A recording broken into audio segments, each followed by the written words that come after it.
கிறிஸ்து இயேசுவுக்குள் மிகவும் அன்பாய் அழைக்கப்பட்டு தெரிந்து கொள்ளப்பட்ட அன்புக்குரிய சகோதர சகோதரிகளுக்கு நம்முடைய பிதாவாகிய தேவனாலும் நமது ஆண்டவராகிய இயேசு கிறிஸ்துவினாலும் அன்பின் வாழ்த்துக்கள். நினைவு கூறுதலின் தியானங்கள்.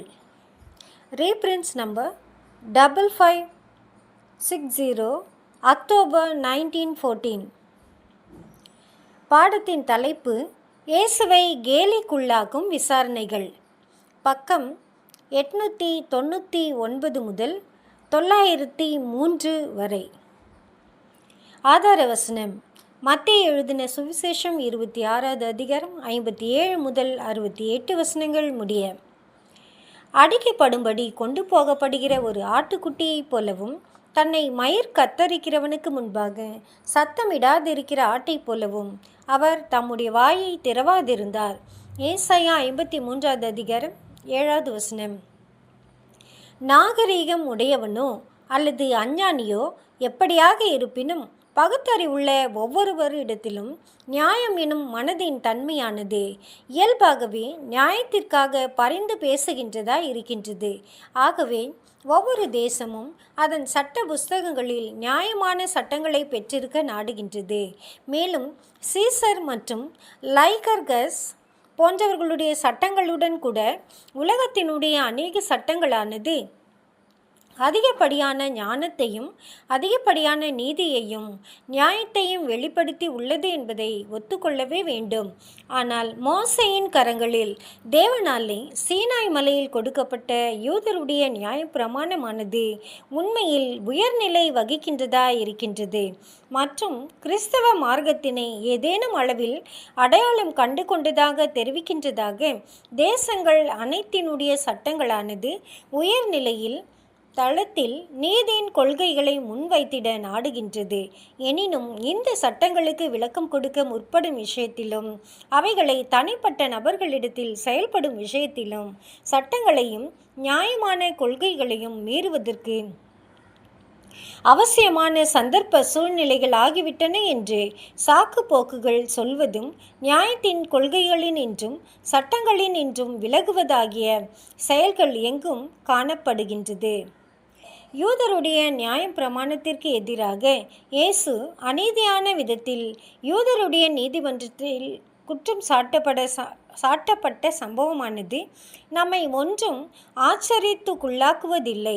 இன்னுமாக அச்சம்பவமானது மற்ற நீதிமன்றங்களில் பல்வேறு சம்பவங்களின் போது நடைபெற்ற காரியத்திலிருந்து வேறுபட்டதாகவும் நாம் எண்ணுவதில்லை. சட்ட விரோதமான முறையில் கைது செய்தல். பிலாத்துவினுடைய கட்டளையின் பேரிலோ அல்லது ஏரோதினுடைய கட்டளையின் பேரிலோ அல்லது இவர்களுடைய போர் வீரர்களினாலோ இல்லாமல் வேறு நபர்களினால் இயேசு கைது செய்யப்பட்டார். யூத மார்க்கத்திற்கு நன்மை கொடுக்கிறதா இருக்கும் என தாங்கள் கொண்டிருந்த திட்டங்களுக்கு இயேசுவும் அவரது ஊழியமும் தீங்கு விளைவிக்கின்றதா இருக்கும் என குறிப்பாய் தீர்மானம் செய்து காணப்பட்டிருந்த பிரதான ஆசாரியனும் அவரது கூட்டாளிகளும் தான் இயேசுவை கைது செய்தார்கள். இயேசுவை கொலை செய்ய வேண்டுமென முன்கூட்டியே திட்டமிடப்பட்டிருந்தது. ஆனால் அனைத்து கொலைக்காரர்களும் செய்வது போன்று இந்த கொலைக்காரர்களும் தங்களின் இந்த செய்கைக்கு ஏதேனும் விதத்தில் நியாயம் கற்பிக்க நாடினார்கள்.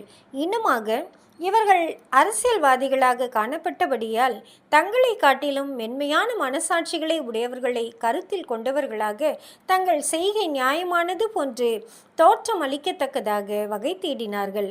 ஆசாரியர்களுடைய பொறுப்பின் கீழ் அநேக மனிதர்கள் ஆலயத்திலும் அதன் சுற்றுப்புறங்களிலும் காவற்காரராய் பணிபுரிந்தனர். இவர்கள் பிரதான ஆசாரியனுடைய வேலைக்காரர்களாய் காணப்பட்டனர். இந்த வேலைக்காரர்களே பட்டயங்களுடனும் ஆயுதங்களுடனும் பந்தங்களுடனும் யூதாசுடன் பின்தொடர்ந்து வந்தார்கள். அன்றிரவு இயேசு வழக்கம் போல் பெத்தானியாவுக்கு போக நோக்கம் கொள்ளாமல் மாறாக தம்முடைய சீஷர்களுடன் கெத்சமனே ஒலிவ தோட்டத்தில் ஒன்று கூடுவதற்கு நோக்கம் கொண்டுள்ளார் என்று யூதாஸ் முன்கூட்டியே அறிந்தவனாய் இருந்தான். பிரதான ஆசாரியனுக்குரிய ஸ்தானத்திலிருந்து ஓய்வு பெற்றிருந்த அன்னாவின் வீட்டிற்கு இயேசுவை நேரடியாய் கூட்டிக் கொண்டு வந்தார்கள். இவர் ஓய்வு பெற்ற ஸ்தானத்தில் இவரது மருமகனாகிய காய்பா பொறுப்பேற்றிருந்தார். அன்னா இயேசுவை விசாரணை செய்து தோல்வியடைந்தார். பின்னர் தன்னுடைய வீட்டு முற்றத்திலேயே தன்னுடைய வீட்டோடு சேர்ந்து காணப்பட்ட காய்பாவின் வீட்டில் காணப்பட்ட காய்பாவினிடத்திற்கு இயேசுவை அனுப்பி வைத்தார். அங்கு அநேகமாக காலையில் 3 மணி அளவுக்கு ஆலோசனை சங்கத்தினர் கூடினர். இயேசுவை கொன்று போடுவதற்கான திட்டம் நன்கு போடப்பட்டிருந்தது.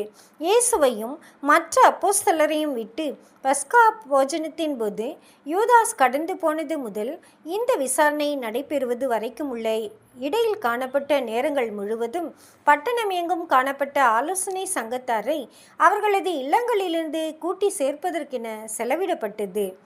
இயேசு ஜனங்களுக்கு போதித்ததினாலும் மற்றும் ஜனங்களுக்கு அவரால் போதிக்கப்பட்டவைகளானது பரிசேயர்கள் மற்றும் வேத பாரகர்கள் மற்றும் முன்னோர்களுடைய பாரம்பரியத்தின் அதிகாரத்தை பலவீனப்படுத்தினதாலும் இயேசுவை கொன்று போடுவதற்கு நாடின இவர்கள் ஒருவனும் ஒரு காலம் பேசாதது போன்று பேசினவரை கொன்று போடுவதற்கான இந்த ஏற்பாடுகள் அனைத்தையும் நியாயப்படுத்துவதற்காக இப்பொழுது சூழ்நிலைகள் அனைத்தும் ஏதோ கைமீறி போனது போன்று இவர்கள் கருதி இந்த நடவடிக்கைகளை எடுத்ததாக காண்பித்து கொண்டார்கள்.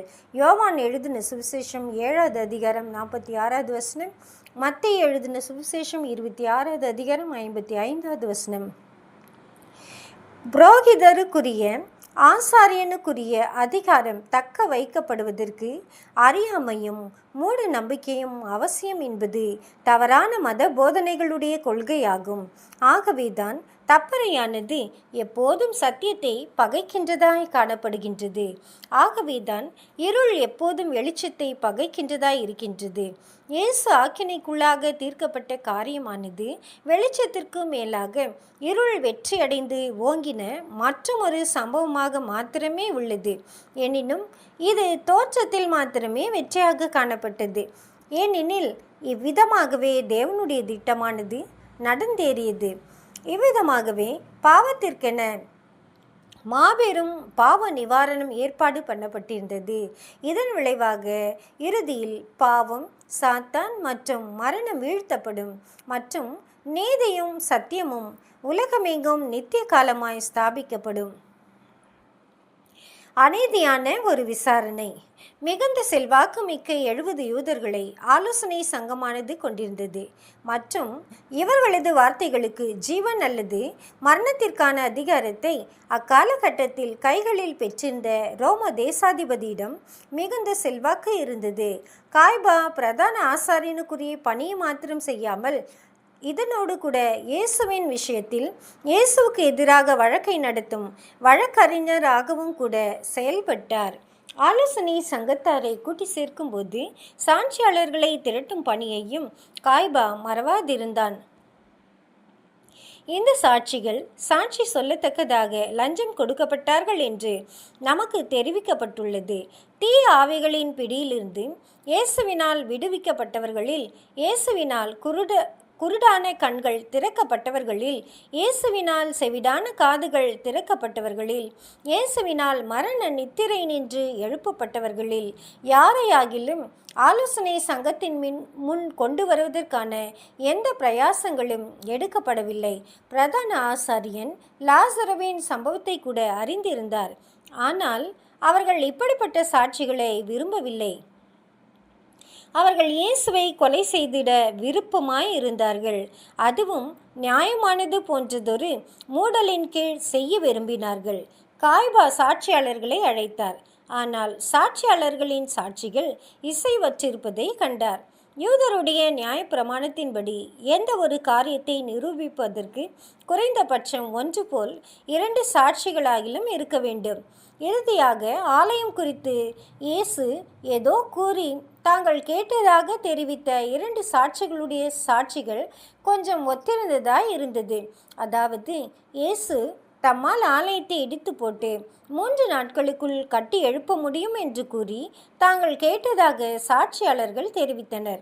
இவர்கள் அநேகமாய் இயேசுவின் வார்த்தைகளை தவறாய் புரிந்துள்ளனர்.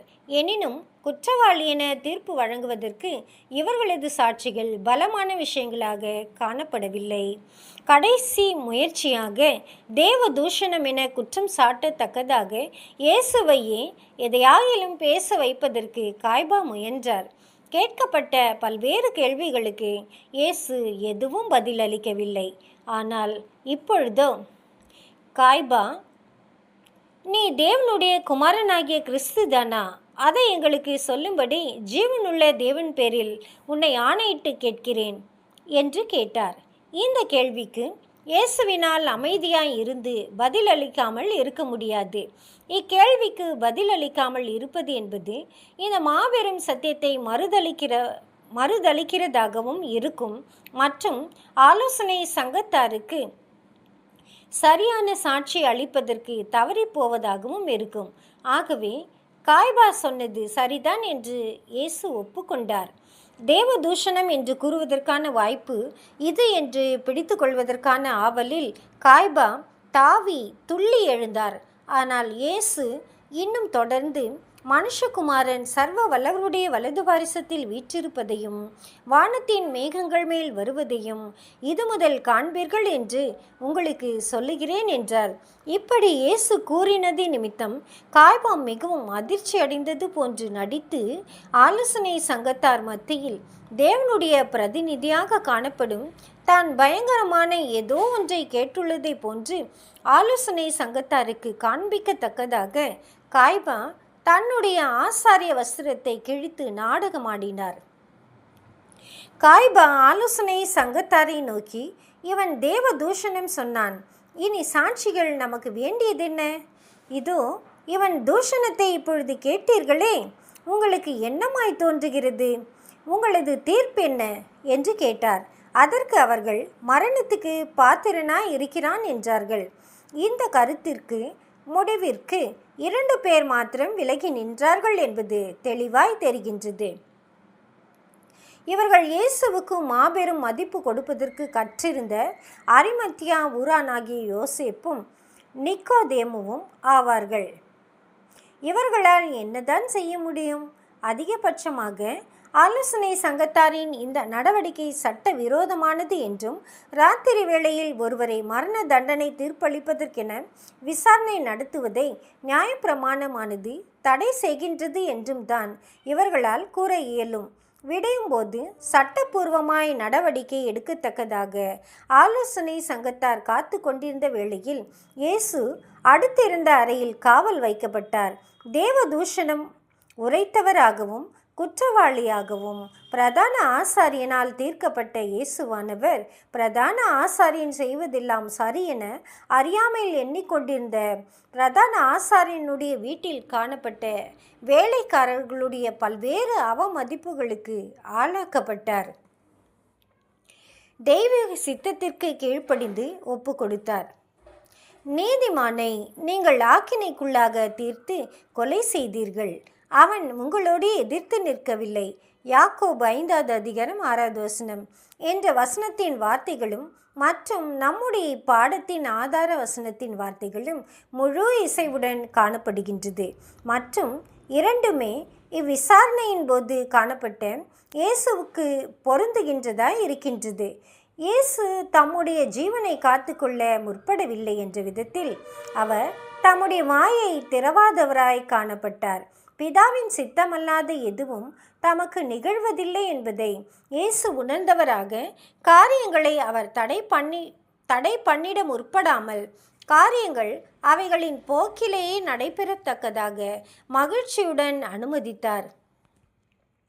தம்மை தற்காத்து கொள்ளத்தக்கதாக எந்த மனிதனும் பேசாதது போல் பேசின அவரது அறிவுள்ள மனமும் அவரது நாவும் வாதங்களை முன் வைத்ததானால் காய்பாவும் முழு ஆலோசனை சங்கத்தாரும் நடுங்கி போயிருப்பார்கள் என்பதிலும் அவரை ஆக்கினைக்குள்ளாக தீர்க்க துணிந்திருக்க மாட்டார்கள் என்பதிலும் சந்தேகமில்லை.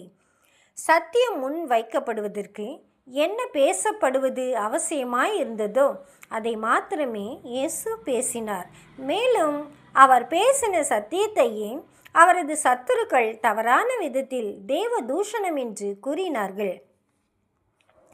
இயேசுவின் பின்னடியார்கள் உலகத்திடமிருந்து முழு நீதியையும் எப்போதும் சரியாய் புரிந்து கொள்ளப்படுவதையும் எதிர்பார்க்க கூடாது என்று வேத வாக்கியங்கள் சுட்டி காட்டுகின்றதா இருக்கின்றது. இவர்கள் தங்களது எஜமானை போன்றே தங்களுக்கான அனுபவங்களின் பாத்திரமும் கூட பரம ஞானத்தினால் மேற்பார்வையிடப்படுகின்றது என்பதை நினைவில் கொள்ள வேண்டும். இன்னுமாக தெய்வீக ஏற்பாடுகளுக்கு தாங்கள் கீழ்ப்படிதல் உள்ளவர்களாக இருந்தால் தங்களுக்கான அனுபவங்கள் அனைத்தும் மேலான நன்மைக்கு ஏதுவாய் நடந்தேறுவதை தங்களால் காண முடியும் என்பதையும் இவர்கள் நினைவில் கொள்ள வேண்டும். அன்றியும் அவருடைய தீர்மானத்தின்படி அழைக்கப்பட்டவர்களாய் தேவனிடத்தில் அன்பு கூறுகிறவர்களுக்கு சகலமும் நன்மைக்கு ஏதுவாக நடக்கிறதென்று அறிந்திருக்கிறோம். ரோமர் 8வது அதிகாரம் 28வது வசனம். தேவன் தாமே இந்த வார்த்தைகளை ஆசீர்வதிப்பாராக. ஆமேன்.